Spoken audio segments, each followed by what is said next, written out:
Hey, good evening. Hope you are well. It's the next installment of Giant Steps Instagram Live series. And today I'm very happy to have Lisa Corte with me, and she's actually joined. So I am going to bring Lisa on.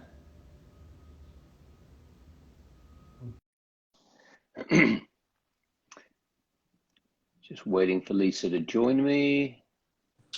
There we go. Whee! Hi, Lisa. Maurice, hello. How I had are a you? freak out. What happened? Tell me. I'm good, but my internet went out. Like 5 minutes before we were about to start, right? Literally, I was like, ah! Well, I can you hear me okay? Yes, I can.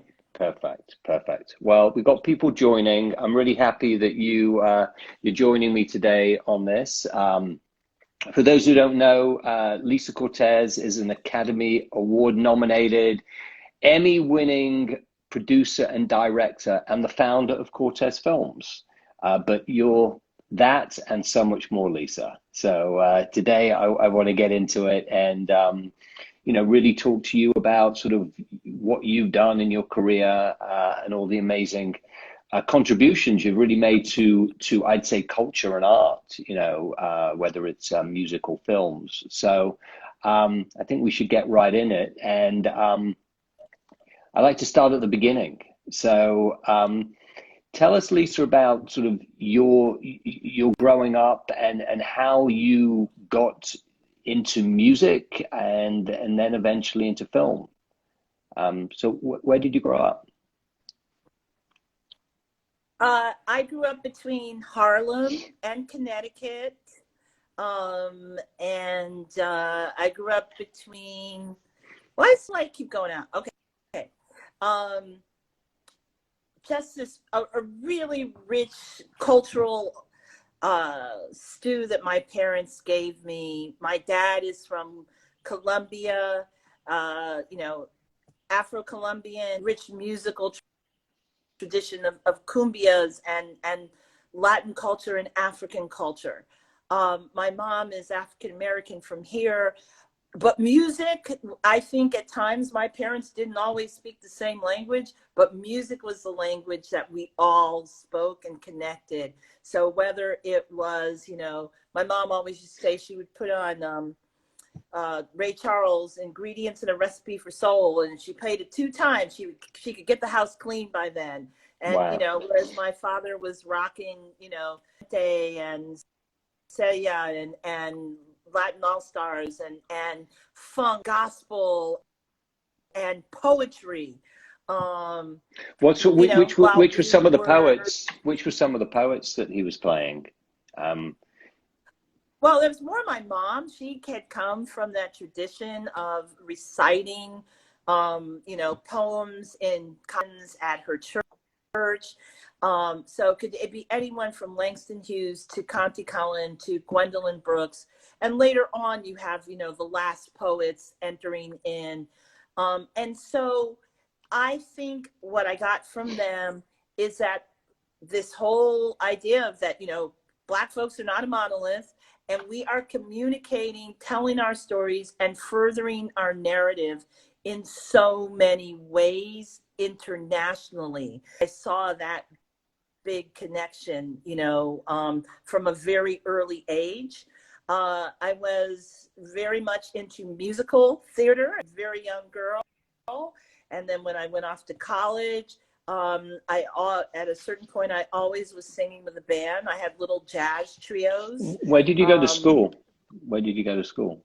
I went to Yale University. And what did you study there? But I also went to 288 St. Nicholas, 120th University. Right, that was the jazz jam place, right? That was the jazz club, right? No, that's where my dad lived. Oh, okay, got it. But on St. Nicholas there was also a jazz club, I seem to remember. Oh yeah, there. Yeah. Well, there was St. Nick's Pub, which is no longer there in the Yeah. 150s, and of course, across on 125th Street, there were places like the Baby Grand, where there was musicians coming and playing and people hanging. But I was a singer. When I was 15, I sang with Count Basie, and in Wow. college I was in groups, and so So you were doing like so you were music. a jazz singer, would you say, or was it a mixture of different styles? It was really jazz. I spent one rebellious teenage summer, I think I was 14, listening to all of Ella Fitzgerald's songbook albums, the Cole Porter Hmm. songbook, the Gershwin one. I Yep. loved Ella's voice. I loved her style. I loved how she Amazing. could swing, because Ella could swing hard and Oh Ella yeah. can swing soft. Yeah. Yeah. She had those different elements and nuances that were basically effortless for her, which was one of the most incredible things about her. So yeah, I was a jazz singer. And you were did you do gospel at all? Did you sing in church? I had this background growing up between the Catholic and the Baptist Church, and definitely the Baptist Church had better music. But I didn't sing there. I did actually sing in an a cappella group when I was an undergrad. So I've always been interested in all the different ways of vocal interpretation of material. And then what did you study at college, by the way? I studied I studied a lot of different things before I ended with a major. There was that period when I was Near Eastern languages and literature, Hmm. but ultimately I can read hieroglyphics like nobody's business. But that's a whole nother podcast. Well, Um, I never knew you were a Near Easterner because I was at we called it Orientalism in England. A very colonial name for it. But I was at the School of Oriental and African Studies in London, so I never knew that about you. Wow. what was your language, Maurice? Was it Greek, Latin, or? At school? Well, it was. I did Islamic law, so it was more Arabic. But I don't speak any Arabic. I just had to learn certain words to um, just understand sort of legal terms. Uh, yeah, but I Very can't say. cool. Yeah, I know that about you. Wow. Okay, we have that in common too. But the ultimate, so what I but my find what I so in it, I took a year off after my sophomore year. I lived in England. I actually had an Oh, internship at Parliament, and saw a lot of great music, at, and at became my second home. so you had an internship at the House of the Parliament. Yes, I Not did. not not with Parliament Funkadelic, who might have been in England. Well, So, I kind of feel like I had both, yeah, but I literally at the Houses of Parliament right. was Wow.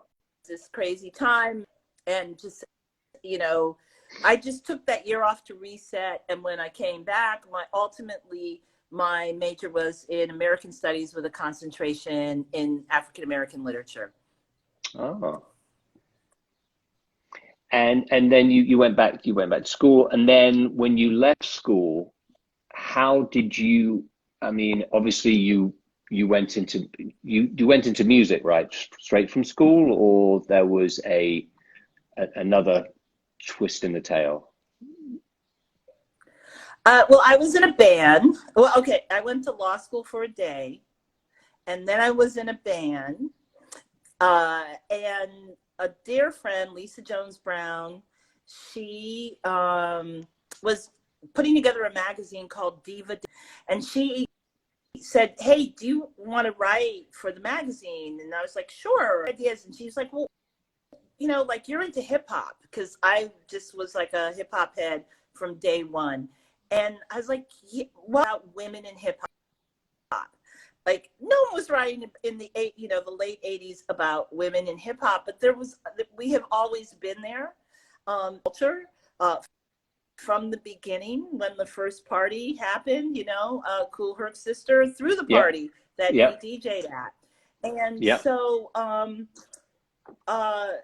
I wrote this article, and through writing the article, I ended up meeting Bill Adler, the publicist at Yeah. Def Jam. Yeah. And I just kept going back there and talking myself into a job. So, I had after my stint in the band was called City of Gold. And then I ended up working for both the management company and also for the label. The management company was Rush Management. Rush Artist Management. Yeah. Working. Yeah. And Yeah. On Elizabeth, was that in the offices on Elizabeth Street? 298 Elizabeth. I remember it. Yes, I remember it well. And Bill used to. He didn't call himself a publicist. He was the minister of. What did he used to call himself? The minister of information, or like he had a title he used to give himself. I think it was that, like, to the outside, but he, Right. We always called him what's amazing about Bill Adler is that, he had been with the company many years and knew the artist so well, but he also had the mainstream press relationships and was such a careful translator to making certain that always the authenticity of the artist and the music and the culture was being shared by these journalists who, for the most part, had nothing in common with the artists, on the label and at the management company. And as you know, it spanned from Run DMC, the Beastie Boys, Houdini, LL Cool J, De La Soul, Tribe. No, Tribe was not there. Stetsasonic, for a moment, Jazzy Jeff and the Fresh Prince, like, it was the central hub, and of course Public Enemy. Yeah. For all of these artists. And so you were working between Def Jam and Rush Artist Management. What was your role? What were you doing? Because that's actually how we met when you were. We'll get into that in a little bit, but I met you when you were at Rush. It was interesting. We didn't have titles. It was like whatever we wanted to be. And so the funny thing that I started doing, come in early in the morning, and I would call all of the international companies that we worked with. For example, London Records put out Run DMC's records there at that time. Paul Oakenfold, Pete Tong, They were really into hip hop, and we were coming to New York and buying records, and they were working at London Records at that time. So I kind of made myself an international liaison. So that then turned into, when we went later on to the artists were touring in Europe, that was how I would then go on. I would go with these tours to, the UK. And then later, I remember we had this great fun tour with all of the R&B artists like Orange and Allison Williams. It was called the Soul Songs Tour. And so I was the tour manager on that. So that's kind of like when I started really listening again, because I lived in the UK. I read the Face magazine. Right. I knew a lot about like the music that was happening at one time. But then I had this reintroduction to a new scene that was happening at the end of the 80s that was about dance music and hip hop and this kind of love affair with incorporating and jazz music. Yeah, and I think it's very interesting that you had the vision of when you were at Rush and Def Jam of understanding the importance of a global, creating global artists. Whereas, I don't think that that was really top of mind for a lot of people back then in the United States because, hip hop was just kind of a New York thing or an American thing. But whether that was something that was going to be able to translate itself globally was, I don't think, always top of mind. But you having the vision to know that it not only had the potential, but it should go like that, I think is very interesting. What was cool is, I saw that we had some artists who didn't happen in the States. There was a wonderful R&B artist called Tayshaun. Great, beautiful song. Love Tayshaun. Awesome. Yeah. Chasing a Dream. He could not get, but he could live and perform and have his music valued. No, absolutely. Yeah. Absolutely. And so I think, for artists, it's always important what you can do to cultivate an international audience. It's so much easier now than it was then, because just because one market is ready to embrace what you're doing doesn't mean that you're doing it wrong. Yeah, I think that's very true. And it was around that time that's when you and I met. And this was pre-Giant Step. I was a busboy at a restaurant called Trixie's, and you used to come in there and just enjoy the madness that used to entail there. And I remember meeting you there. I was trying to get into the music business, and you invited the whole team to whole Trixie staff to go to a television airing at a studio nearby that Public Enemy were performing at, and that was like my first real sort of memory of you. Well, Trixie's was such a crazy place. I mean, first of all, the owner, Trixie, was like a character. And it was one of these kind of first places that gave, and the menu was a lot of comfort food. Mm-hmm. You could see everybody there from Divine to, I don't know, Spike Gilbert. Lee. Yeah. Yeah. And they also had music, and there was a mm-hmm. piano, and I actually went there and sang a couple of times. When I in the talent show. Wow. Quickly discovered, I was like, you know what? I think I need to stick with my day job.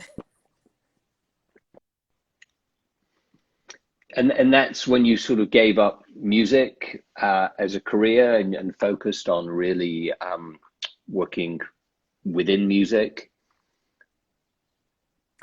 Yeah, I mean, I think, I came in very naive, and that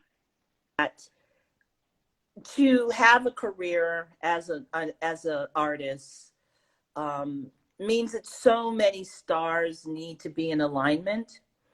And what I enjoyed in the environment that I was in, because I was there when it was very small at the company.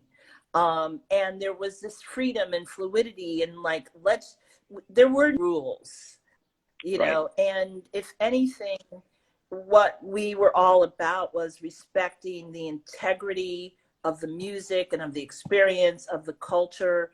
And, I was always that I remember writing a letter to Fela, and I was like, Houdini has a song called Do the Fela.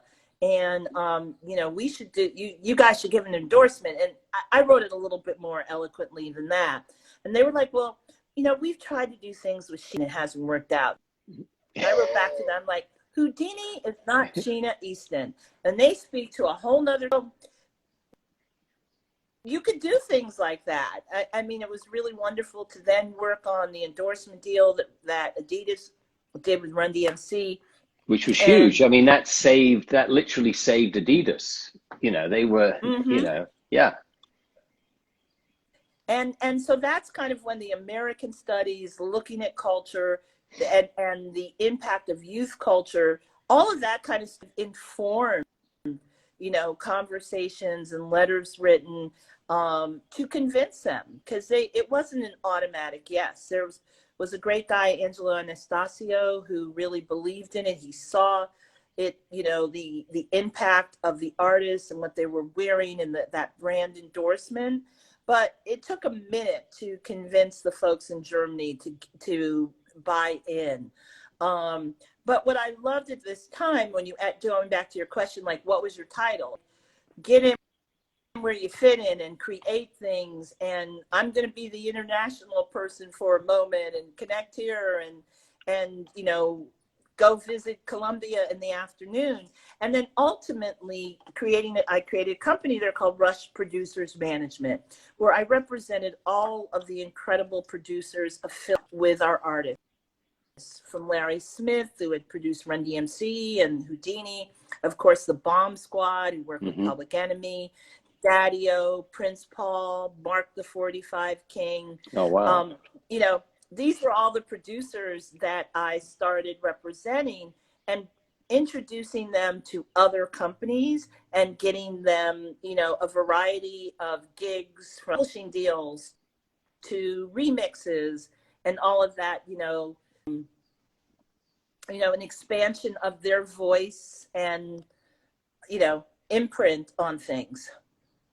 Yeah, I mean, it's interesting because back then it really did feel like the Wild West in many ways. And the script was being written as it went along, you know, the birth and the evolution of hip hop culture, because again, it was really a local phenomena in many ways that then spread out. So, you know, these people were the pioneers. There was no blueprint back then.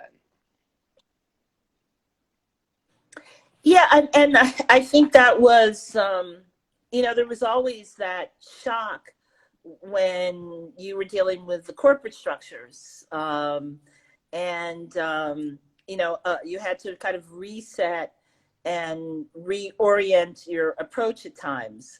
As you certainly know, when you then went, you know, having the label that you guys had, it was very different than when you were able to, you know, align with Acid Jazz Records or, you know.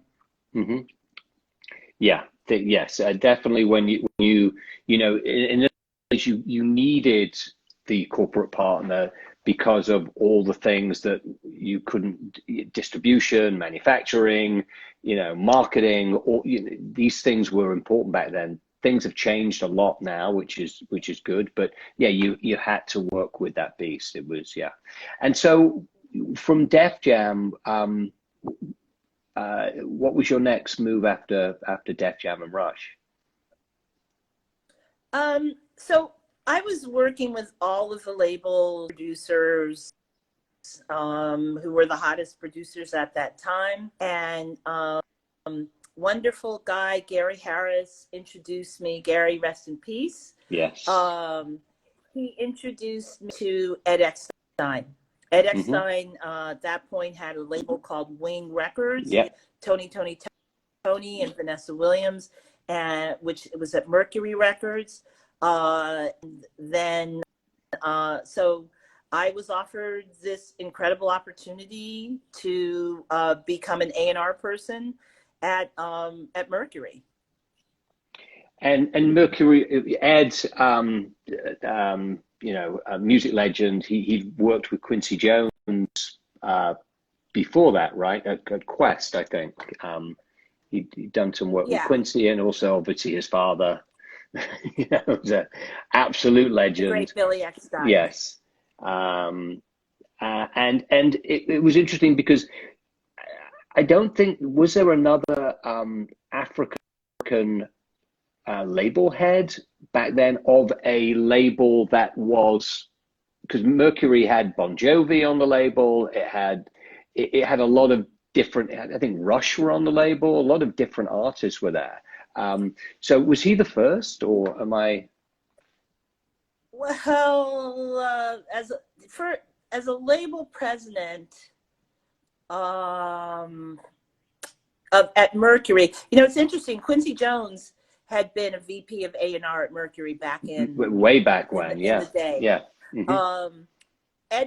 Ed ultimately became the president Mm-hmm. At Mercury, then followed by Andre Harrell, who of course had his own label initially, Uptown, and then Motown. Yeah.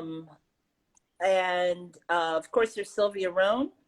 I don't think she was label president then. So, Right. but certainly within the Mercury system, Ed was the first. And Mercury, you're right, was very much the Scorpions, Bon Jovi, Mellencamp, a lot of artists like that. And then, but they also had like Angela Winbush. There was a strong, and of course there was a back catalog that was really strong. Incredible, with yeah. incredible R&B artists. But I think Ed brought like new wind to the sails, obviously with Vanessa Williams. We had Alita Adams, and Tony, which of course Dwayne Wiggins and Raphael Saadiq. Raphael, yeah. And, mm-hmm. Just like right there, you're seeing such great innovation in the music. I remember you guys put out this amazing sampler. Like I think in about 90 or 90, Tony were on there, and a bunch of, just a great CD sampler, which was awesome, of the music on Mercury. Some old stuff on there as well. You're talking about the one that it was like a daisy, and then the sampler was in the middle. Yes, exactly. And it had it also had, because Ed had signed the comedian Robin, what's his name? I've forgotten. Oh gosh. Robin Williams. Put it in the chat. Robin Williams. Yeah. A-Base Kids. Oh right, yes. Yeah. And so it also had I put that CD together, and it had interstitial comedy bits from Robin Harris. Yeah. That was on there. I understand it's become a collector's item. And it was awesome, that CD. That they've paid a lot of money for it. I wish I still could find it. It was such a great selection of music on there. It was amazing. So, as you know, Mercury, you were doing A&R there. Who were some of the artists that you were working with? Ultramagnetic MCs, I re-signed. Of course, Black Sheep, Dresden Long, Buju Banton, the cast recording of Jelly's Last Jam, Reggie Gaines, spoken word record. Yeah, of course. Those, like a very interesting selection of artists and projects that as an A&R person I was a part of. And then also, because Mercury was a part of Polygram back then, in the UK, there was a sub-label that was part of Mercury UK called Talking Loud. So talk a little bit about that, because you were one of the very early supporters of that label. And again, sort of, you had that international eye, which, because I remember when Talking Loud, they couldn't get arrested in New York, but you were probably their big supporter back then. Yeah. I feel like I was in the UK for a conference, and I met the folks at Talking Loud. Giles Peterson, my dear friend Carolyn Peed, who was in promotion there. Oh, you just posted something. Norman J. Norman J. Norman Norman J. J. Yeah, It yeah, was because like this, yeah, yes, small and mighty team. And I probably heard Young Disciples first, and then of course followed by Omar, and then Galliano. Yeah, Incognito, Galliano. It kind of spoke to those kind of two sides of me, like the rhythm, the hip hop, and then the with this serious jazz music. It was this perfect blending, and with like a deep soul. When you think of the musicianship in Young Disciples and Carterson's voice and her lineage and what she brought to that trio, I just thought it was really incredible. And I guess I was always kind of a backpack rap and tribe and what Primo and Guru did together, like that. I saw that there was this parody, there was this beautiful way that hip hop and jazz in conversation with one another, because in many ways they were exploring the same terrain. And I just felt like the Talking Loud label, the artists who did that. And it was great to work with you and your team, bringing the artists over here to perform and really evangelizing for that music to have a place, because it's still great comfort music for me to kick that back and stuff listen to. sounds. But the real challenge which we were facing was that when with a major record label, when you had the Young Disciples or a Galliano, they were so used to, on the sort of marketing, the promotion side, going through the channels, the usual channels. And this didn't go.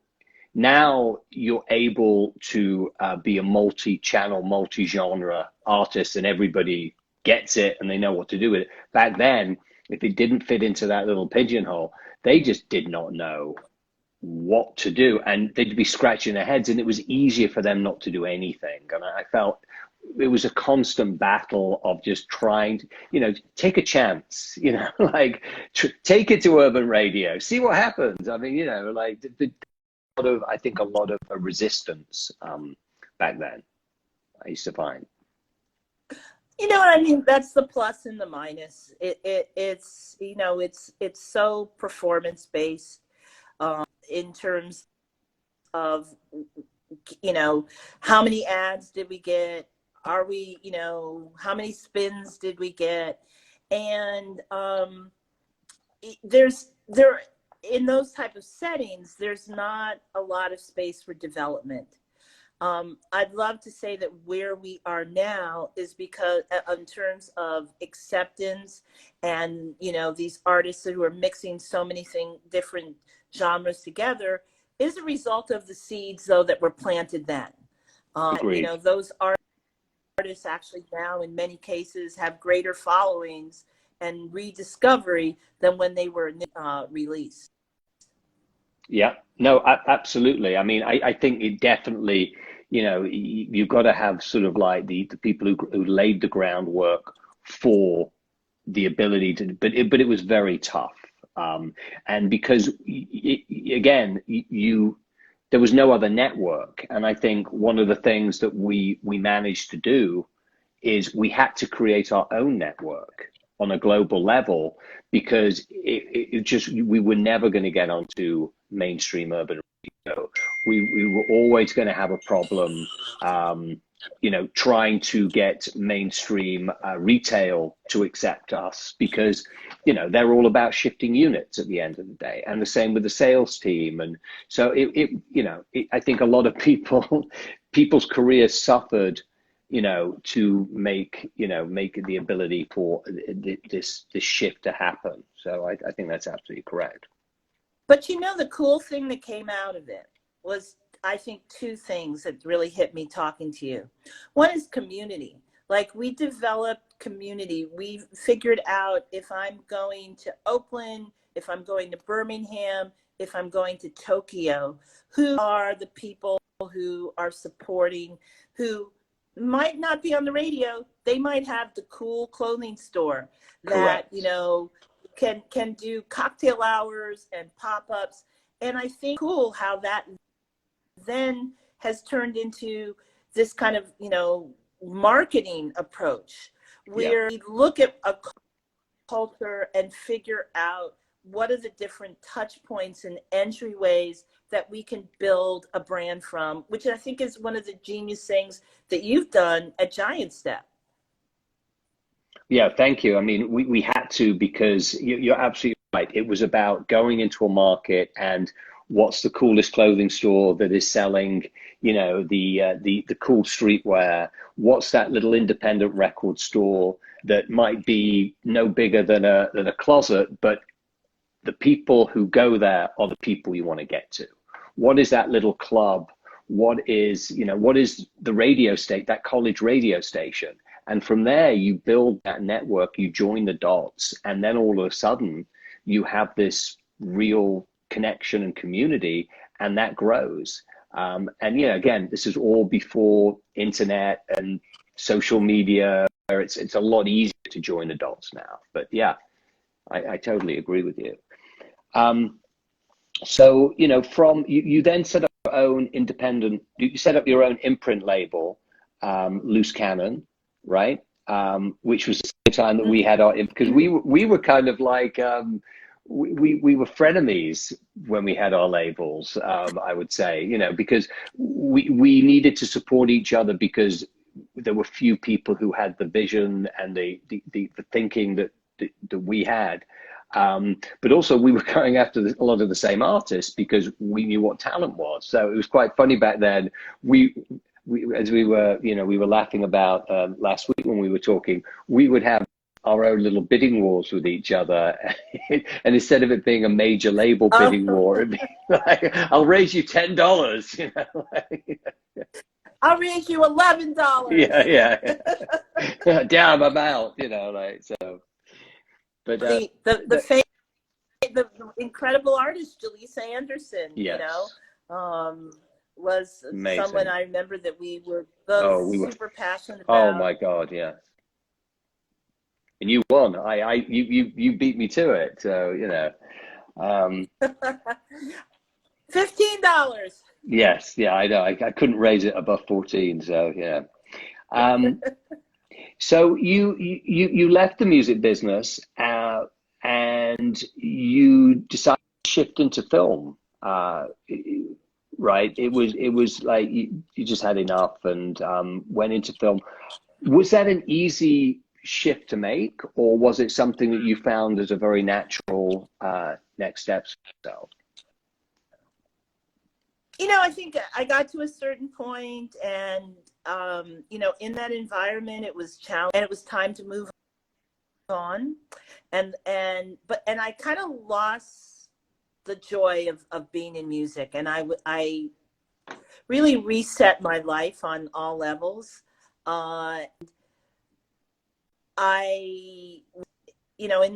In a movie theater in India, taking like a,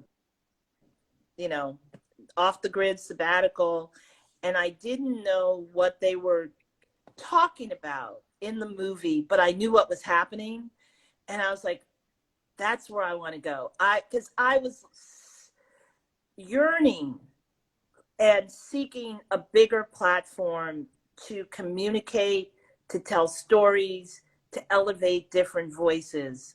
And that's when I set off on the path to, as a filmmaker, going back to film school, interning, volunteering all over the place, working with student filmmakers and independents and film festivals, and figuring out how I could transfer my skill sets as someone who could identify a voice, figure out how to get it done, and deliver it. And so it took time. It didn't happen overnight, of serious hustling. And then one day I got a call, and an old friend of mine, I'm going to New Orleans, and come join me on this adventure. You can work with me, I'm producing, and you can work with the director. And that call was from Lee Daniels. That film was Monsters Ball. The director was Right. Mark. And an amazing movie. It just opened a whole nother path. And So that was the first major movie that you worked on, Monsters Ball. That was, yeah, after working with a lot of really incredible folks like Seth Rosenfeld, who gave me a lot of opportunities to, on his projects, and the Urban World Film Festival that I worked there for a bit. Monsters Ball was the first big film. It was a film that was done with Lionsgate. And after that, the success of that film, when we saw that there was so much more for the company to do, that's when we really revved up Lee Daniels Entertainment as a production company. And our next film after that was The Woodsman. And right, that's a very dark film. But an amazing movie.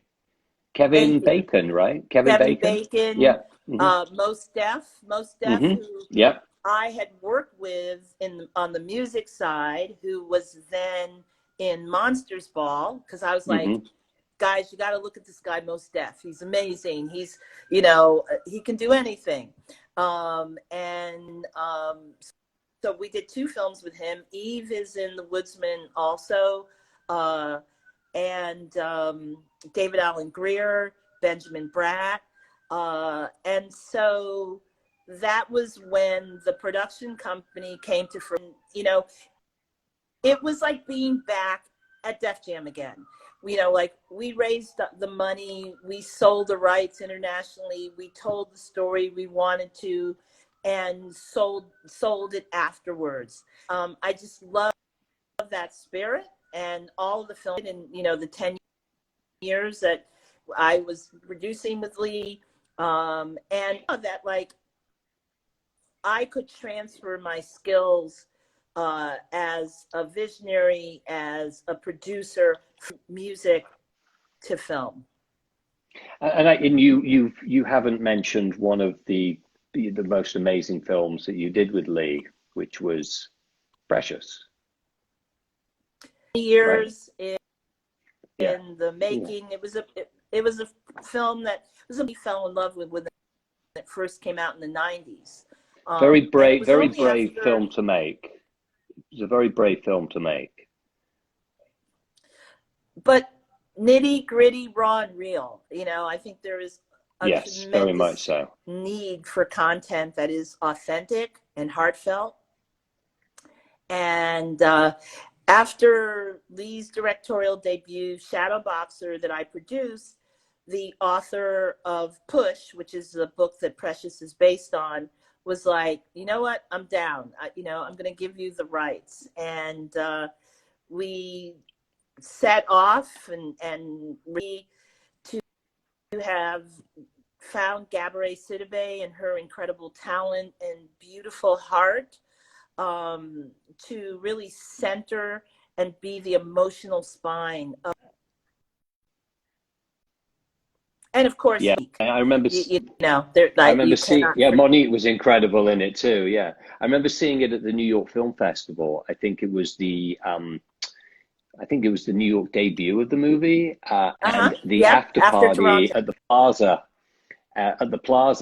Which I remember seeing you at, and walking to the after party, and you were sitting at a table with Robert De Niro, and you got up to say hello to me, and I was like, I couldn't believe that you got up from sitting with Robert De Niro to say hello to me. That was so sweet. It was like a very nice moment for me. So you set up Cortez Films. Yeah, so after 10 years, once again, time to move on. I wanted to tell different stories. I wanted to think once again about where do we want to shine the light? Where is my passion leading me? And so that led me to start my own company and, really diversify my portfolio, first as a producer and now as a producer director. To work with Gabrielle, her directorial debut, to go to Curacao and make a film with the incredible Ernest Dickerson, are all some of the early things that I did through the company, and that excite me. Yeah, and in the last few years, I mean, it's a longer tail when making a film. I mean, it can take years, but as far as releases are concerned, you've been pretty prolific over the last few years in some of the releases, and I've seen a lot of them and really enjoyed them. I'd love to talk a little bit about some of them because they are just very relevant and poignant. So the first one I want to talk about is All In, the Fight for Democracy. Which is about Stacey Abrams and her battle against voter suppression. Obviously, that is a very timely topic, especially as what just happened in Atlanta last week. So I'd love to hear a little bit about the making of that film and what it meant to you. And just your thoughts on sort of like somebody like Stacey and what she did and is doing. So All In, the Fight for Democracy, available on Amazon Prime, is a film on the history of voting rights and voter suppression and Stacey Abrams' 2018 gubernatorial run. I directed the film with the incredible Liz Garbus, and we produced it together with Stacey and Dan Kogan. The film was Stacey's idea. She, after 2018 run, a lot of people came to her, filmmakers, and like, we want to tell you the story. And she's like, no, to tell my story, there's a bigger story.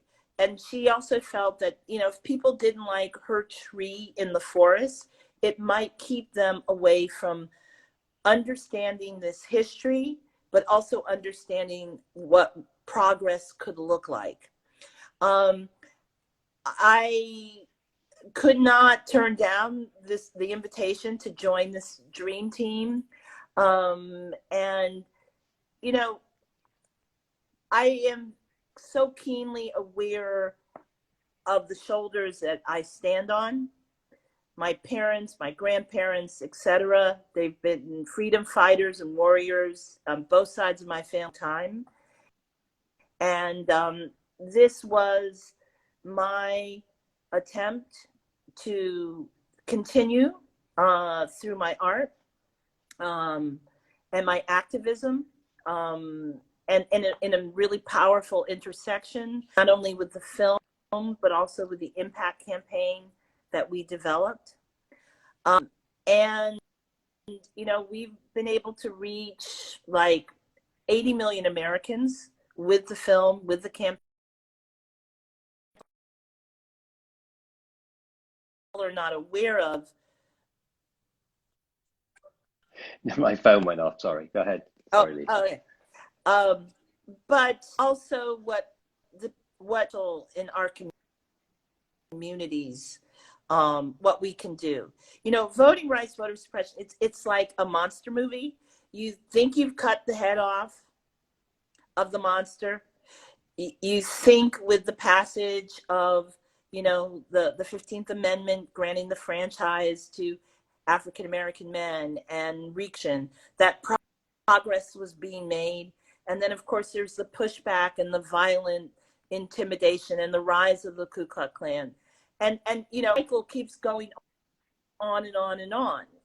We had the tremendous triumph on January 5th, in Georgia. And then look what happened on January 6th with the next day. the Confederate flag in our Capitol. Yeah. There's been over 243 laws that have been introduced thus far. Right now, back on voting rights and access, and they are targeted on communities of brown, Black folks. Yeah. It is not random. And so if we are not represented, we cannot be a part of the necessary change in our access for education, for health, for parity in our wages.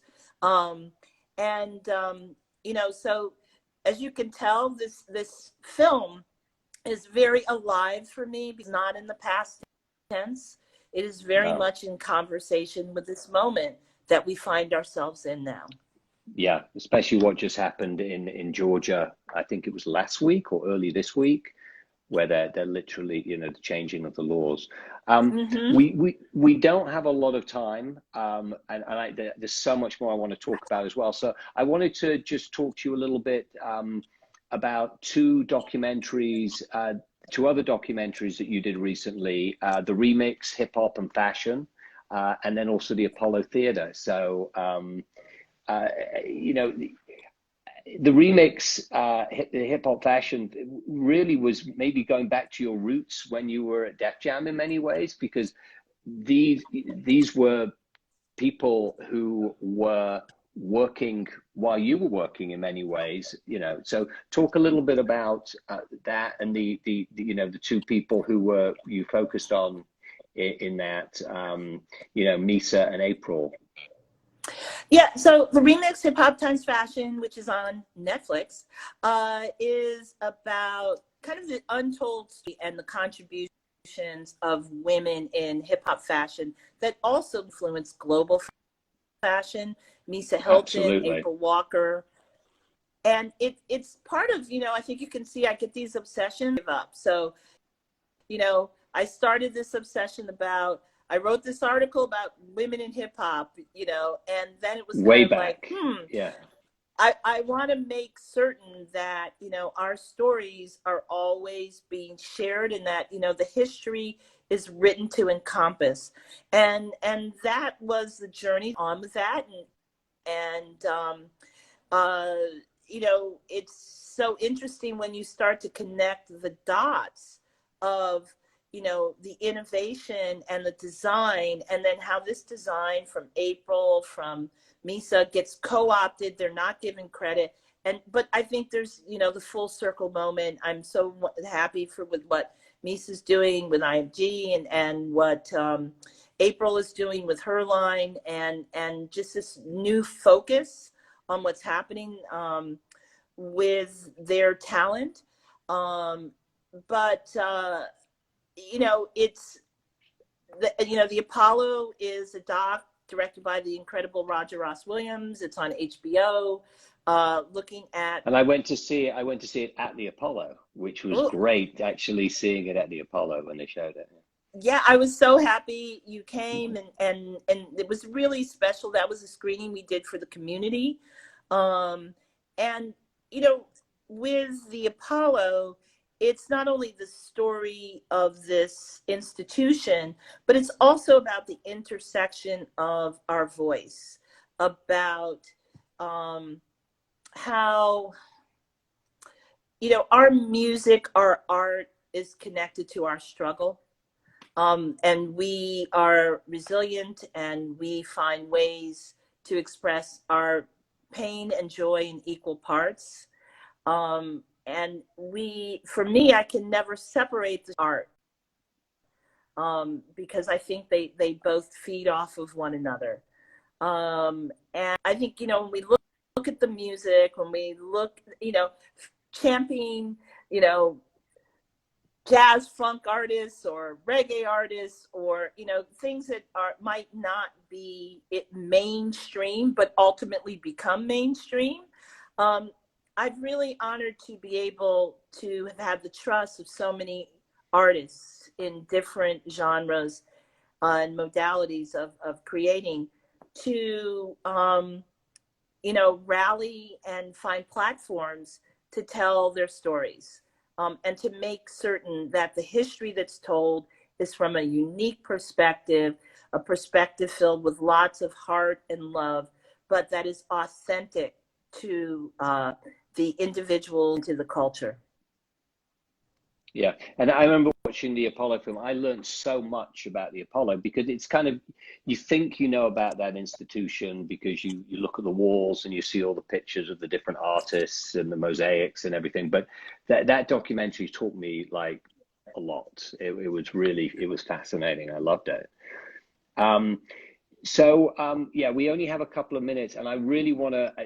There's a film that you're making that I really want to get into with you, and that is the Little Richard documentary, because he is, I mean, we talk about iconic, ahead of his time leader, and really who didn't get his just deserves. I mean, talk to us about that documentary, and when's that coming out? What's the status of it?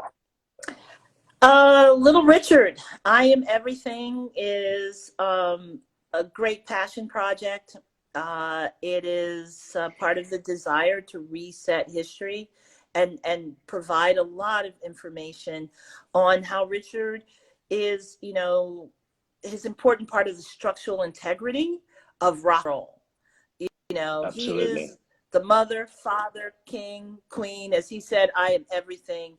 And really about giving him his flowers and having his voice guide us through his story from Macon, Georgia, to Tutti Frutti, to teaching the Beatles and the Rolling Stone, and his Jimi Hendrix, and his great love of Jimi Hendrix and his band, James Brown filling in from him when he was very young, and then so that is you know, something that I'm starting a little bit. I'm working now on a documentary called The Empire of Ebony on Johnson Publishing and their seminal magazines, Ebony and Jet, the tremendous visual archive that they created.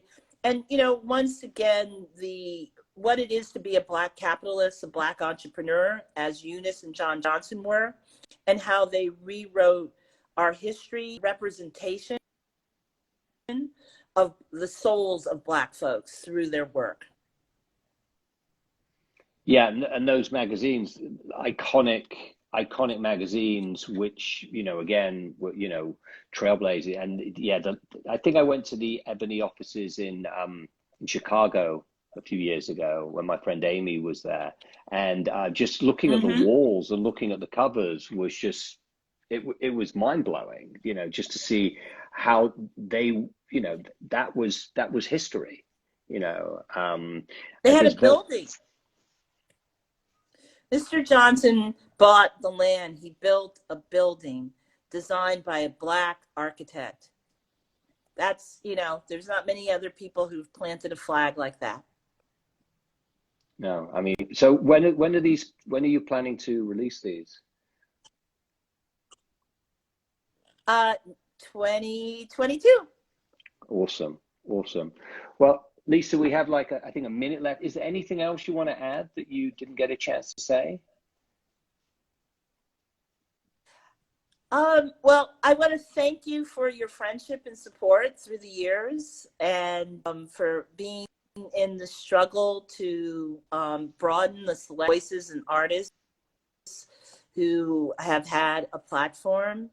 For anyone who's watching, I just stay well, to take a moment to breathe and reset and center.